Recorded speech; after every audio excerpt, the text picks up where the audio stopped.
மலையனூர் அங்காளியே ஆமா ஒரு தடையாவது போய் பார்க்கணும். ஆமாமா அங்க பார்த்தாலே ஆஹா அம்மா பார்த்த உடனே அப்படி அங்கமெல்லாம் சிலுக்குதான். ஆமா ஆமா ஆடாத பேரு கூட அம்மா பார்த்தோன்னே ஆடுவாங்களாம்.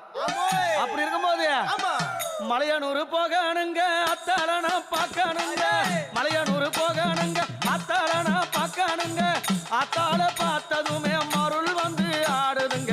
மலையனூர் கோவிலிலே மகிமை பாடுது, மலையனூர் கோவிலிலே மகிமை பாடுது.